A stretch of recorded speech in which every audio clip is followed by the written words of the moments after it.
ক্ষমতা বা সরকার গঠনে সক্ষম হই, শরীফ ওসমান হাদির সহ জুলাই গণ অভ্যুত্থানে আমাদের ভাইদেরকে যারা খুন করেছে তাদের বিচার নিশ্চিত করা আমাদের অন্যতম প্রধান এজেন্ডা। এই মার্কেটের বহু কর্মচারী, বহু ব্যবসায়ী তারা এই আন্দোলনে মাঠে ছিল, সামনে ছিল, এখন তাদেরকে নতুন করে আবার চাঁদা দিতে হচ্ছে। আমি এই ঢাকা 11-র সন্তান, বেড়াইত ফকিরখালী আমার জন্মস্থান, এই ঢাকা 11-তে আমার বেড়ে ওঠা, বড় হওয়া। আমরা চাই এই ঢাকা 11 সহ সমগ্র বাংলাদেশে গণ অভ্যুত্থানের পরে যেই পরিবর্তন এবং সংস্কারের আকাঙ্ক্ষা তৈরি হয়েছে, এই আকাঙ্ক্ষা যাতে অব্যাহত থাকে। নির্বাচনের মধ্য দিয়ে 10 দলীয় নির্বাচনী ঐক্য একটা বৈষম্যমুক্ত, দুর্নীতিমুক্ত, আধিপত্যবাদ মুক্ত, ইনসাফ ভিত্তিক রাষ্ট্র এবং সমাজ প্রতিষ্ঠা কায়েম করতে চায়।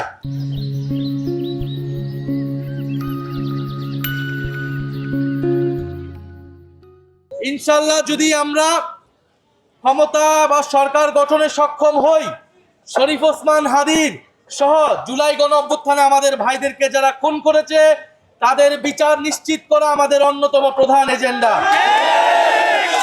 শরীফ ওসমান হাদি ভাই যে ইনসাফের পক্ষে, যেই ন্যায় নীতির পক্ষে, আধিপত্যবাদের বিরুদ্ধে তার লড়াই শুরু করেছিল, সেই লড়াই আমরা চালিয়ে যাব। এবং 5ই আগস্টের পর থেকে যারা এই মার্কেট, হাট, বাজার, টেম্পো স্ট্যান্ড সহ বিভিন্ন জায়গায় নতুন করে চাঁদাবাজি, দখলদারিত্ব, জমি দখল, ভূমি দখল শুরু করেছে, আমরা 12ই ফেব্রুয়ারি 11 আসন থেকে তাদের বিদায় ঘোষণা করব। আমরা চাই না বাংলাদেশ আর আগের মতো থাকুক। এক স্বৈরাচার গিয়েছে, নতুন কোন স্বৈরাচার আসুক, এটা আমরা কখনোই হতে দেব না। বাংলাদেশে 1000 মানুষ, ছাত্ররা, তরুণরা জীবন দিয়েছে, রক্ত দিয়েছে। এই মার্কেটে আমরা যখন কথা বলেছি, এই মার্কেটের বহু কর্মচারী, বহু ব্যবসায়ী তারা এই আন্দোলনে মাঠে ছিল, সামনে ছিল, এখন তাদেরকে নতুন করে আবার চাঁদা দিতে হচ্ছে। আমরা এটার বরদাস্ত করব না।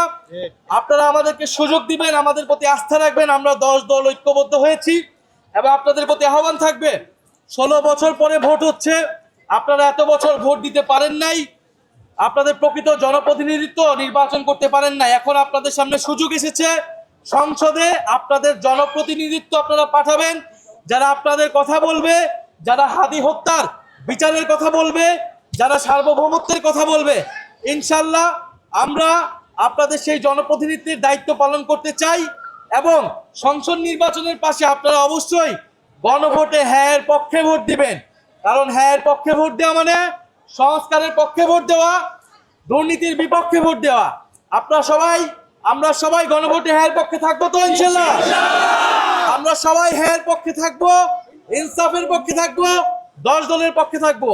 আর এই 11 আসন থেকে আমার প্রতীক হচ্ছে শাপলাকলি।